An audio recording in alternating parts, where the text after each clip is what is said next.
tersangka ini. Ini menarik nih. Loh, ini artinya bahwa penegakan hukum jalan di Indonesia. Rakyat lihat gitu loh.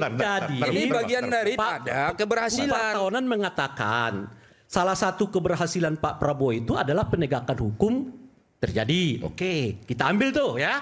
Apakah Anda mau mengatakan di zamannya Pak Jokowi penegakan hukum tidak sebagus di eranya Pak Prabowo ini? Ini kelanjutannya. Dan saya katakan kan kelanjutan. Bagaimana sih dari tadi ini berpikirnya bolak-balik. Sudahlah Pak, kalau soal putar-memutar cerita ini. Kalau itu kelanjutan. Saya belum selesai nih. Kalau itu kelanjutan, tidak usah Anda telaskan. Karena itu bukan barang baru.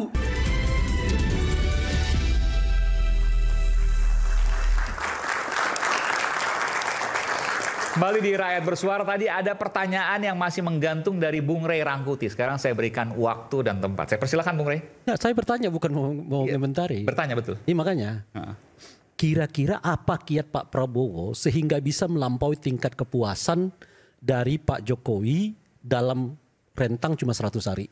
Ingat ya, Pak Jokowi itu sampai ke angka 80% itu setelah hampir 10 tahun. Baru mendapat angka 80%. Sebelumnya di bawah terus naik 80%. Sampai 80. Ini 100 hari bahkan lebih tinggi dari Pak Jokowi. Sudah lebih tinggi dari Pak Jokowi. Artinya kan. Sebentar, sebelum saya ke Anda, sebelum saya ke Bung Noel dan Bang Rio dan juga Bang Daulay, saya ingin tanya lu, menurut Anda apa? Saya tidak tahu, makanya saya mau tanya. Apa sih kiatnya gitu loh? Hebat sekali Pak Prabowo sehari dalam 100 hari udah melampaui Pak Jokowi gitu loh. Menurut Anda nggak sehebat itu? Siapa? Menurut Anda nggak sehebat itu? Enggak, kan survei itu mengatakan 80%. Hampir semuanya gitu. Kan kita ngikutin survei itu.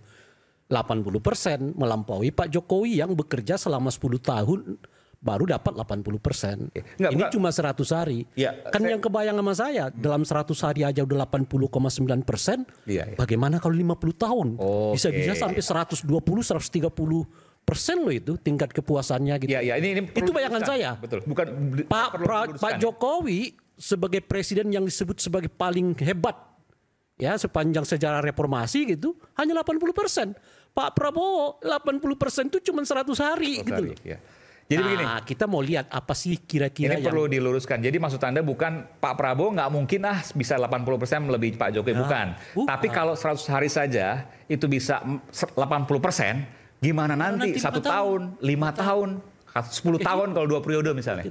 Kalau kita buat 80 aja kan, per 100 hari, katakan per tahun lah. Proporsi gitu. Kali 5. Kan 400% tuh. Saya jawab aja. Saya coba. Ini. Itu makanya.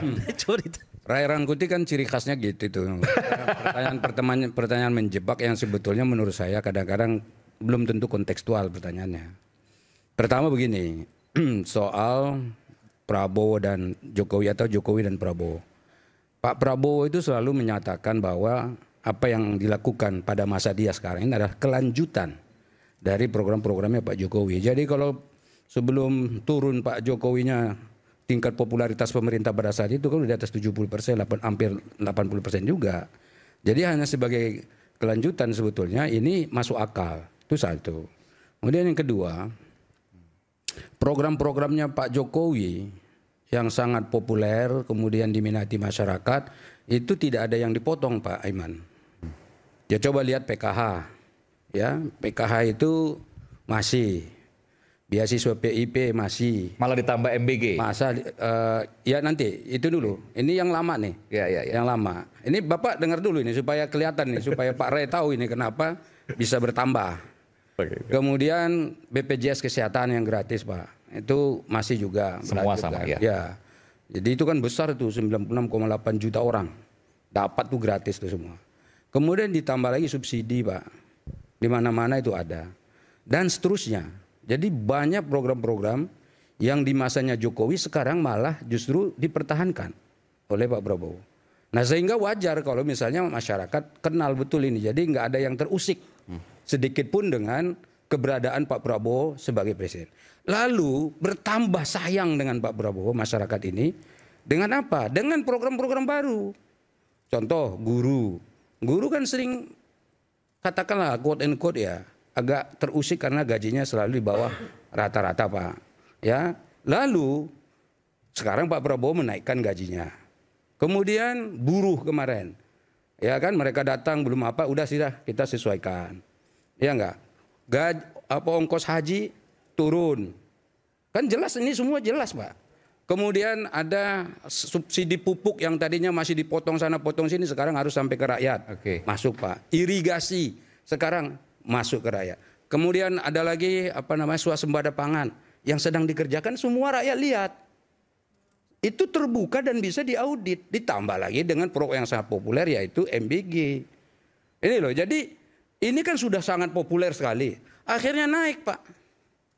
Gitu loh. Jadi karena dia memang betul-betul dibutuhkan masyarakat, ditambah lagi diplomasi internasionalnya. Pak Prabowo yang membanggakan kita Pak. Dia datang ke India dihormati seperti itu. Ya enggak, kemudian ketemu dengan raja di Malaysia dihormati luar biasa, dan beberapa negara-negara lainnya betul-betul membuat kita bangga sebagai anak bangsa Indonesia. Dan itu ditayangkan bukan hanya oleh televisi misalnya kayak Kompas Pak, iNews TV juga menayangkan itu Pak Eman.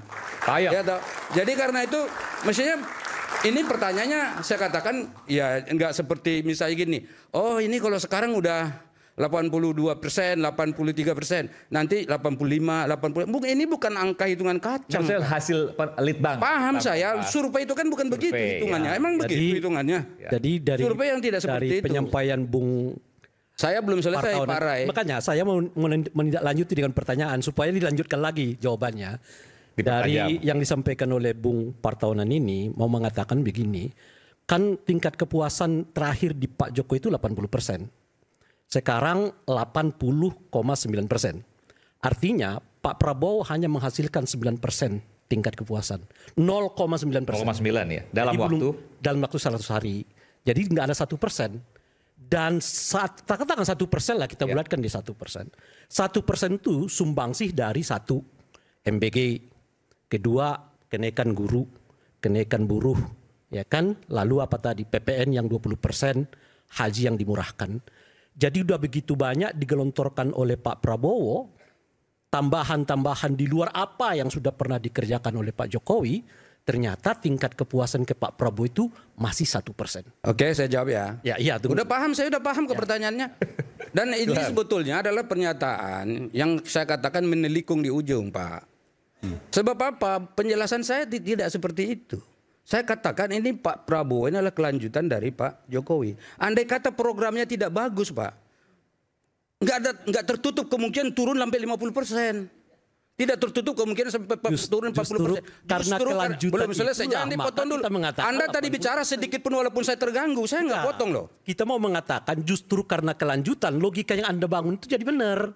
Ini kelanjutan tuh di 80%. Bukan, maksud saya Pak gini. Pak Prabowo sekarang 81%. Itu yang saya katakan. Artinya kalau kelanjutan cuma naik 1%. 1% itu disumbang oleh beberapa itu kan pemahamannya saudara oleh Pak Prabowo. MBG mungkin 0, sekian persen. Gaji guru 0, sekian persen. Lalu gaji buruh 0, sekian persen.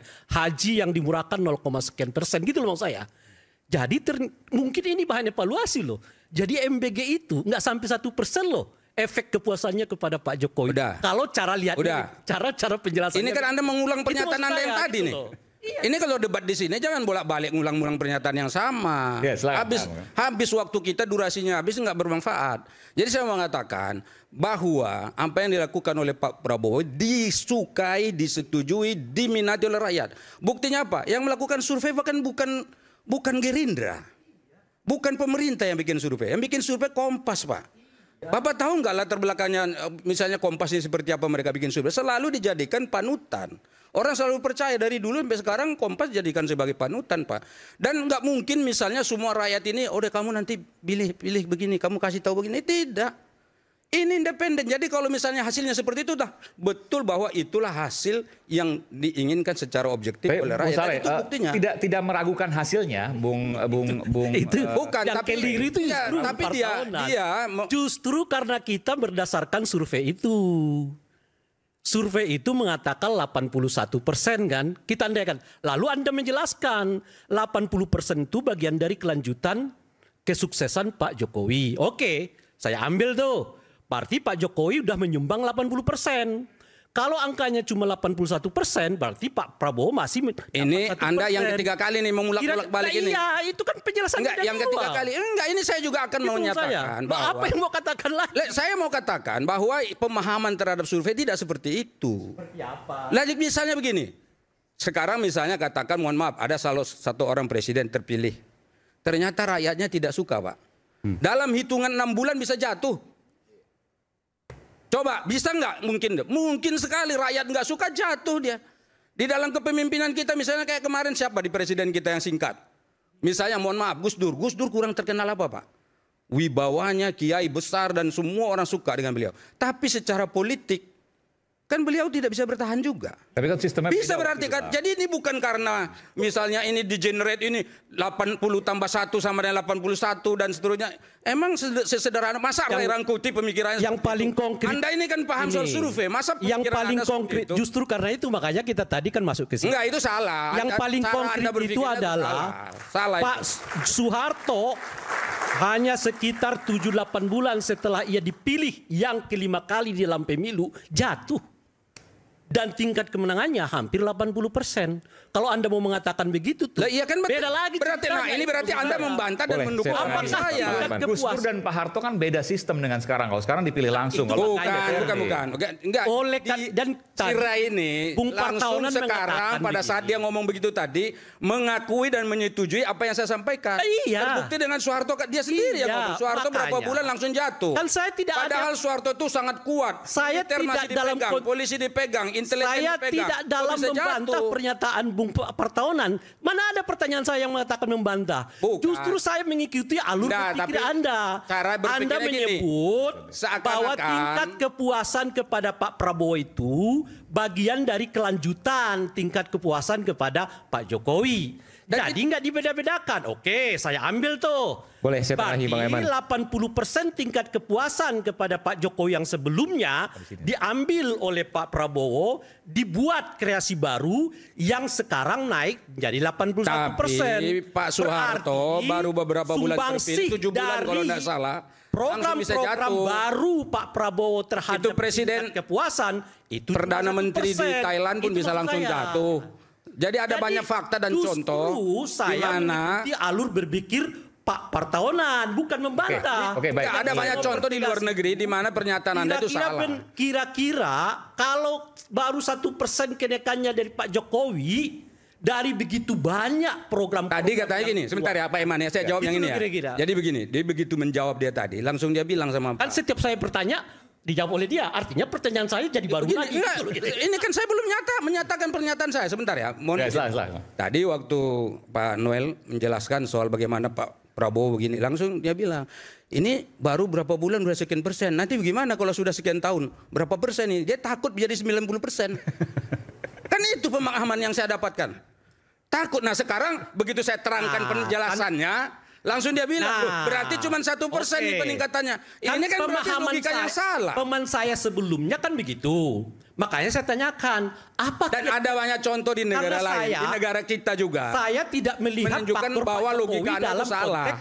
Kepuasan terhadap Pak Prabowo. Maka saya tanya, kira-kira apa kiatnya?